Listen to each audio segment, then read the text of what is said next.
యెహోషువ 8వ అధ్యాయం.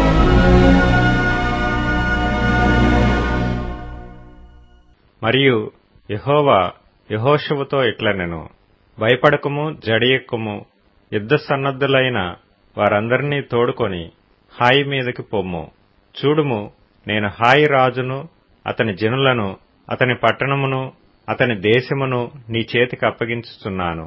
నీవు యెరికోకును దాని రాజునకును ఏమి చేసితివో అదే హాయికిని దాని రాజునకును చేసెదవు.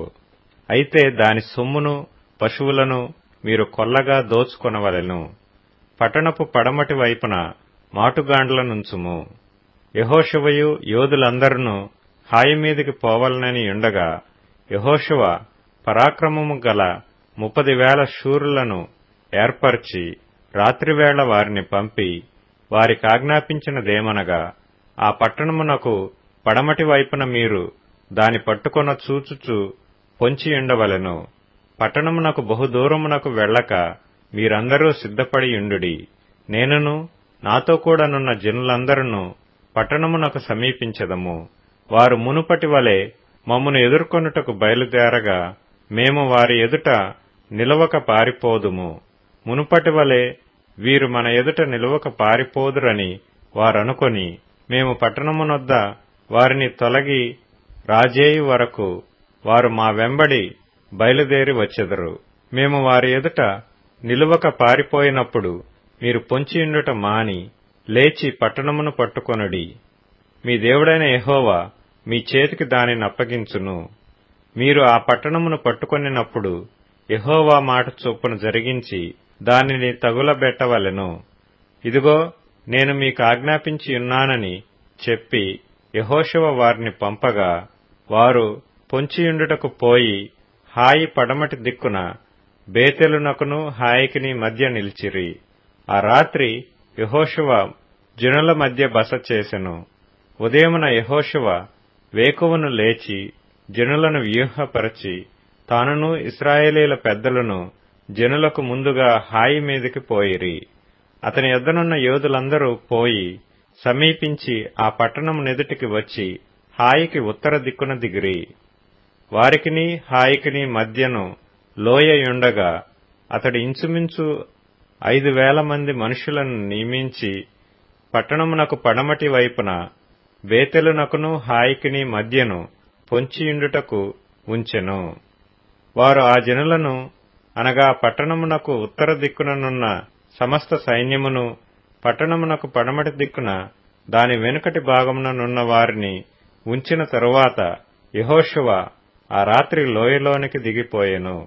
హాయిరాజు దాని చూచినప్పుడు అతడును అతని జనులందరూ పట్టణస్థులందరూ త్వరపడి పెందలకడ లేచి మైదానమునెదుట ఇశ్రాయేలీలను ఎదుర్కొని తాము అంతకుముందు నిర్ణయించుకొనిన స్థలమున యుద్ధము చేయుటకు బయలుదేరిరి. తన్ను పట్టుకొనుటకు పొంచియున్న వారు పట్టణమునకు పడమటి వైపున నుండిన సంగతి అతడు తెలుసుకొనలేదు. యెహోషువయు ఇశ్రాయేలీలందరూ వారి ఎదుట నిలవలేక ఓడిపోయిన వారైనట్టు అరణ్య మార్గము తట్టు పారిపోయినప్పుడు వారిని ఆతురముగా తరుముటకై హాయిలోనున్న జనులందరూ కూడుకొని యెహోషువను తరుముచు పట్టణమునకు దూరముగా పోయిరి. ఇశ్రాయేలీలను తరుముటకు పోనివాడొకడును హాయిలోనే గాని బేతెలులోనే గాని మిగిలియుండలేదు. వారు గవినివేయక పట్టణమును విడిచి ఇశ్రాయేలీలను తరుమబోయియుండిరి.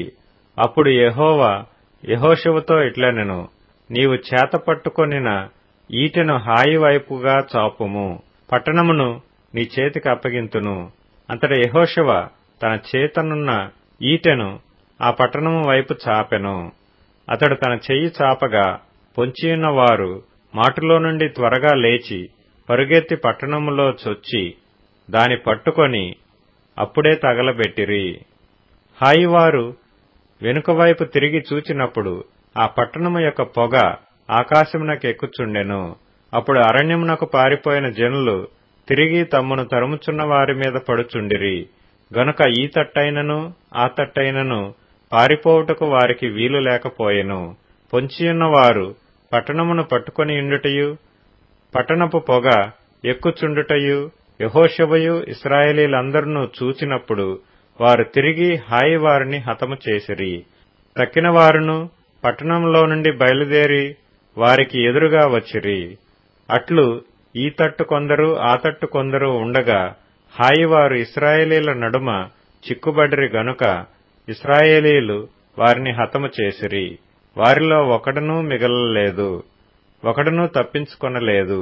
వారు హాయి రాజును ప్రాణముతో పట్టుకొని యెహోషువ యొద్దకు తీసుకొని వచ్చిరి. బీటిలోనూ పొలములోనూ హాయి నివాసులను తరిమిన ఇశ్రాయేలీలు వారిని చంపుట చాలింపగా కత్తివాత కూలక మిగిలిన వాడొకడునూ లేకపోయినప్పుడు ఇశ్రాయేలీలందరూ హాయి యొద్దకు తిరిగి వచ్చి దానిని కత్తివాతను నిర్మూలము చేసిరి. ఆ దినమున పడిన స్త్రీ పురుషులందరూ 12,000 మంది. యెహోషువ హాయి నివాసులందరినీ నిర్మూలము చేయు వరకు ఈటెను పట్టుకొని చాచిన తన చేతిని తిరిగి ముడుచుకొనలేదు. యెహోవా యెహోషువకు ఆజ్ఞాపించిన మాట చొప్పున ఇశ్రాయేలీలు ఆ పట్టణంలోని పశువులను సొమ్మును తమ కొరకు కొల్లగా దోచుకొనిరి. అట్లు యెహోషువ హాయి నిత్యము పాడైపోవలెనని దాని కాల్చివేసెను. నేటి వరకు అది అట్లేయున్నది. యెహోషువ హాయి రాజును సాయంకాలము వరకు మ్రాను మీద వ్రేలాడదీసెను.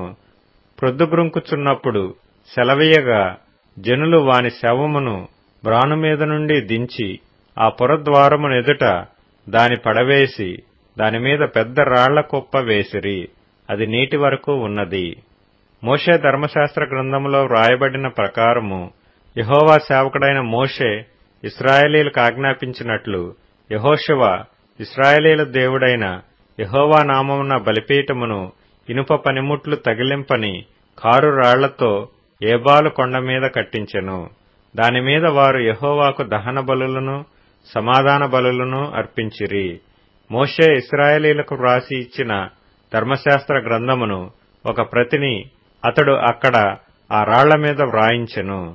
అప్పుడు ఇశ్రాయేలీలను దీవించుటకు యెహోవా సేవకుడైన మోషే పూర్వము ఆజ్ఞాపించినది జరుగవలెనని పరదేశులేమి వారిలో పుట్టిన వారేమి ఇశ్రాయేలీలందరూ వారి పెద్దలను వారి నాయకులను వారి న్యాయాధిపతులను యెహోవా నిబంధన మందసమును మోయు యాజకులైన లేవీయుల ముందర ఆ మందసమునకు ఈ వైపున ఆ వైపున నిలిచిరి.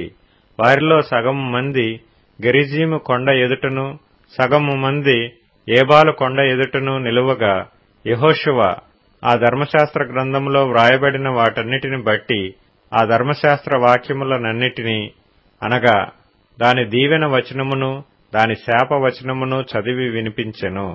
స్త్రీలను పిల్లలను వారి మధ్య నుండి పరదేశులను వినుచుండగా యెహోషువ సర్వ సమాజమునెదుట మోషే ఆజ్ఞాపించిన వాటన్నిటిలో చదువక విడిచిన మాట యొక్కటియూ లేదు.